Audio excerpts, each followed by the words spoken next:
Hey everyone, welcome to this second lecture on daily subject wise MCQs. इसमें हम क्या करेंगे, डिफरेंट सब्जेक्ट के एमसीक्यूज में लेके आऊँगी आपके लिए। मिक्स्ड एमसीक्यूज से हम स्टार्ट करेंगे। हर सब्जेक्ट में से कुछ ना कुछ एमसीक्यूज उसमें होंगे और उसे हम डिस्कस किया करेंगे डिटेल में। जैसे कि मैंने आपको बताया था कि एंड में जो एंड की प्रिपरेशन होती है उसमें सिर्फ आपको एमसीक्यूज ही काम आएंगे। जो क्वेश्चंस हैं, जितने क्वेश्चंस आप सॉल्व कर सकते हो उतने सॉल्व करो, वही काम आएंगे अब आपको। तो चलिए शुरू करते हैं। अगर आप चाहें मेरे बारे में पढ़ना तो इस पेज पे से पढ़ सकते हैं। इसके अलावा अनअकैडमी सब्सक्रिप्शन मॉडल पे हमारे live lessons, test series, doubt clearing sessions सब चल रहे हैं। तो अभी तक अगर आपने सब्सक्रिप्शन नहीं लिया है तो ज़रूर ले लें। वहाँ पे सब्सक्रिप्शन लेने के लिए आपको क्या करना है, अनअकैडमी का लर्निंग ऐप इंस्टॉल करना है। इंस्टॉल करने के बाद आपसे पूछा जाएगा कि आपकी कैटेगरी क्या है, किस एग्जाम के लिए आप प्रिपेयर कर रहे हैं। तो you have to select UPSC CSE. After that you have to click on the get subscription button. आपको गेट सब्सक्रिप्शन पे क्लिक करना है। उसको क्लिक करने के बाद आपको कुछ मंथ्स का ऑप्शन मिलेगा, 1 मंथ, 3 मंथ, 6 मंथ्स, 12 मंथ या 24 मंथ्स। जो बच्चे इस बार प्रीलिम्स दे रहे हैं वो 6 मंथ्स का सब्सक्रिप्शन ज़रूर लें, क्योंकि आपको मेंस की भी तैयारी करनी है। और जो बच्चे अगले साल एग्जाम देना चाहते हैं वो एटलीस्ट 1 ईयर वाला सब्सक्रिप्शन लें, क्योंकि 1 साल कम से कम प्रिपरेशन को चाहिए। लेकिन ये सब्सक्रिप्शन लेते वक्त आपको एक चीज़ याद रखनी है। जब आपसे पूछा जाएगा कि रेफरल कोड है क्या आपके पास कोई, तो आपको रेफरल कोड यूज़ करना है रजनी लाइव। इस कोड को यूज़ करते ही आपको 10% का डिस्काउंट मिल जाएगा।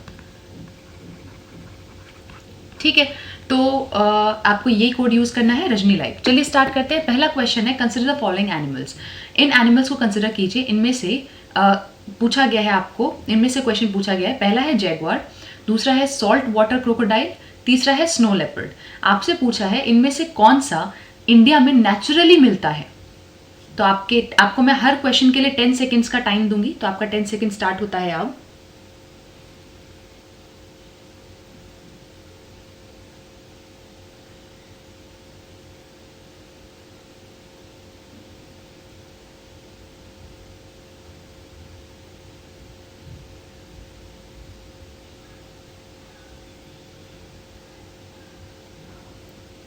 क्या है इसका सही आंसर? इसका सही आंसर है salt water crocodile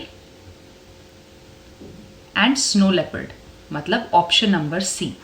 salt water crocodile और स्नो लेपर्ड इंडिया में नेचुरली मिलते हैं। देखिए, जहाँ तक बात है जैगुआर की, तो जैगुआर की अगर मैं बात करती हूँ तो वो अमेरिका में लार्जेस्ट है। ठीक है, और वैसे देखा जाए तो टाइगर और लायन के बाद 3rd लार्जेस्ट एनिमल है जैगुआर। सॉल्ट वाटर क्रोकोडाइल की बात की जाए तो सॉल्ट यहाँ पर क्या है, ये जैगुआर जब मैंने बोला अमेरिका में लार्जेस्ट है तो ये किसका नेटिव है, नेटिव टू अमेरिका। ठीक है, नॉर्थ अमेरिका साउथ अमेरिका दोनों में उसका नेटिव है ये। सॉल्ट वाटर क्रोकोडाइल की अगर मैं बात करती हूँ तो सॉल्ट वाटर क्रोकोडाइल का बायोलॉजिकल नेम होता है क्रोकोडिलस पोरोसस। कई बार बायोलॉजिकल नेम का ऑप्शन मिल जाता है आपको, इसलिए आपको पता होना चाहिए जो न्यूज़ में हो। Crocodylus porosus. ठीक है, क्रोकोडिलस पोरोसस। तो इसके और भी नाम है, जैसे सॉल्ट वाटर क्रोकोडाइल को ही इंडो पैसिफिक क्रोकोडाइल भी बोला जाता है, मरीन क्रोकोडाइल भी बोला जाता है, और सी क्रोकोडाइल भी बोला जाता है, और एस्चुरिन क्रोकोडाइल भी बोला जाता है। क्या क्या नाम है? हर क्वेश्चन को हम डिटेल में पढ़ा करेंगे ताकि उससे रिलेटेड अगर कोई क्वेश्चन आ जाए तो वो भी ना छूटे। Estuarine crocodile, Indo Pacific crocodile, marine crocodile and sea crocodile, ये सारे नाम हैं सॉल्ट वाटर क्रोकोडाइल के। ठीक है, और ये जितने भी लिविंग रेप्टाइल्स हैं, क्रोकोडाइल एक रेप्टाइल होता है, ये तो पता होगा, रेंगने वाले में से है। रेप्टाइल वो होता है जो रेंगते हैं। ठीक है, तो जितने भी लिविंग रेप्टाइल्स हैं उनमें लार्जेस्ट है। ठीक है, उनमें क्या है, सबसे बड़ा है। कहाँ मिलता है ये? तो ये क्रोकोडाइल मेनली इंडिया के ईस्टर्न कोस्ट में मिलता है। पूरा साउथ ईस्ट एशिया और नॉर्दर्न ऑस्ट्रेलिया में मेनली ये मिलता है। सॉल्ट वाटर क्रोकोडाइल कहाँ का? साउथ ईस्ट एशिया और नॉर्दर्न ऑस्ट्रेलिया में, इंडिया के ईस्टर्न कोस्ट की तरफ ये मिलता है। ठीक है, तो मतलब ये इंडिया में आता है। तो सेकंड वाला तो हो गया ऑप्शन। 3rd है स्नो लेपर्ड। स्नो लेपर्ड की अगर मैं बात करती हूँ तो स्नो लेपर्ड नेटिव है जो सेंट्रल और साउथ एशिया के माउंटेन रेंजेस है उसका। कहाँ पर मिलता है ये? Mountain ranges of central and south Asia. ठीक है, तो यानी कि सही आंसर क्या हो गया? इंडिया में क्या है, कौन नेचुरली मिलते हैं? सॉल्ट वाटर क्रोकोडाइल और snow leopard. Next question, which of the following statements are correct about Pandavleni caves, मतलब पंडावलेनी केव्स के बारे में इनमें से कौन सी चीज़ करेक्ट है। आप में से कुछ बच्चे बोलते हैं मैम आप हिंदी में भी क्वेश्चन लाइए, तो मैं हमेशा क्वेश्चन को ट्रांसलेट कर देती हूँ आपके लिए, तो समझने में प्रॉब्लम नहीं होगी आपको। पहला है rock cut caves called Pandavleni caves are located in Nashik, मतलब ये जो पंडावलेनी केव्स हैं ये रॉक कट केव्स है, और ये कहाँ लोकेटेड है, ये लोकेटेड है नासिक में। सेकंड है ये महायाना बुद्धिज्म से रिलेटेड है। एक और चीज़ मैं आपको बताना भूल गई, ये जो स्नो लेपर्ड है, वेरी इंपॉर्टेंट, स्नो लेपर्ड से इंपॉर्टेंट एक और न्यूज़ कि ये IUCN की आपने रेड लिस्ट सुनी होगी जिसमें बताया जाता है इंडेंजर्ड है, वल्नरेबल है, क्या है। तो IUCN की रेड लिस्ट में स्नो लेपर्ड वल्नरेबल कैटेगरी में है। क्यों है? क्योंकि जो इसका ग्लोबल पॉपुलेशन है अडल्ट इंडिविजुअल्स का वो 10,000 से कम है, इसलिए वल्नरेबल कैटेगरी में है। चलिए क्वेश्चन क्या था कि ये जो पंडावलेनी केव्स हैं रॉकेट केव्स हैं और ये नासिक में लोकेटेड है। दूसरा they are related to Mahayana Buddhism, ये महायाना बुद्धिज्म से रिलेटेड है। आप बताइए कौन सा सही है, सिर्फ फर्स्ट ऑप्शन, सिर्फ सेकंड ऑप्शन, या दोनों फर्स्ट एंड सेकंड ऑप्शन, या फिर कोई भी सही नहीं है इनमें से। आपको फिर मैं 10 सेकेंड्स का टाइम देती हूँ।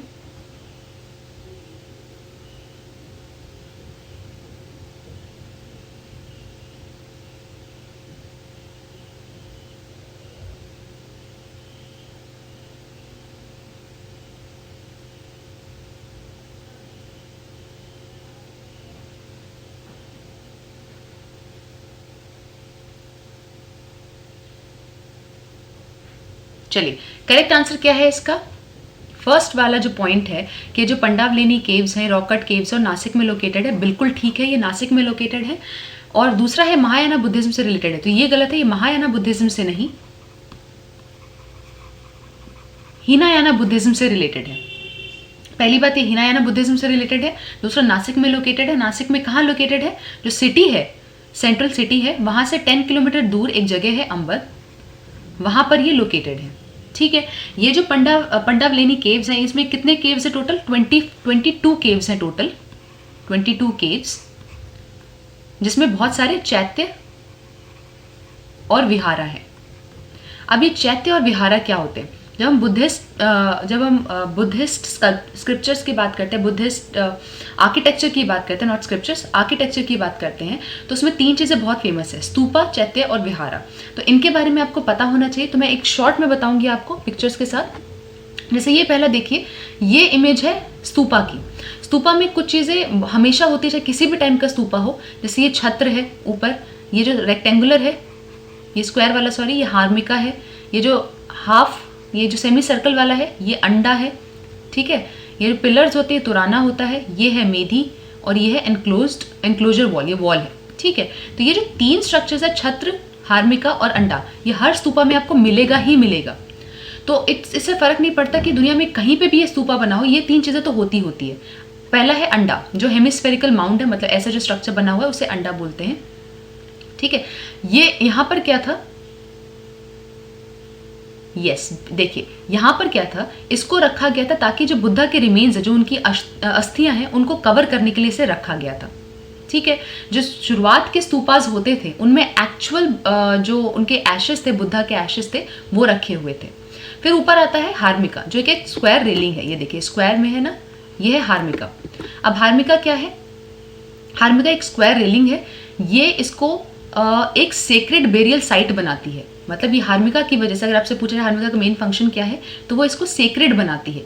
ठीक है, थर्ड ऑब्वियस, और हाँ एक और चीज़, अगर आपसे पूछा जाए स्तूपा क्या है, तो वो बेरियल साइट ही है एक तरीके से। बेरियल साइट कैसे, मैंने अभी क्या बताया था, अस्थियां हैं वहाँ पे। ठीक है, बुद्धा की अस्थियां हैं, तो ऑब्वियसली वो क्या है, बेरियल साइट है। बेरियल साइट क्या होता है, जहाँ पे दफनाया जाता है, जहाँ पे अस्थियां गाड़ी जाती है, तो वो क्या है, अस्थियां है वहाँ पे, इसीलिए ये बेरियल साइट है। नेक्स्ट थर्ड वाला आता है छत्र, जो ये ऊपर लगा हुआ है 3 लाइंस के साथ, वो है छत्र। तो छत्र क्या है, ये इसके ऊपर होता है, हार्मिका के ऊपर होता है छत्र, और वो जो ऐसे 3 लाइंस बनी हुई थी ना, वो क्या रिप्रेजेंट करती है, वो रिप्रेजेंट करती है 3 ज्वेल्स ऑफ बुद्धिज्म। जो 3 रत्न हैं बुद्धिज्म के, क्या क्या है, पहला है बुद्धा, मतलब द टीचर, जो आपको शिक्षा देता है। धर्मा मतलब बुद्धा की जो टीचिंग्स थी, उसके रिलीजियस लॉज थे वो, और संघ मतलब मोनेस्टिक कम्युनिटी, जहाँ पे सारे प्रीस्ट जो बुद्धिस्ट रहते थे, वो सारे रहते थे संघा में। ठीक है, जो प्रीस्ट वगैरह रहते हैं वो संघा होता है, मोनेस्टिक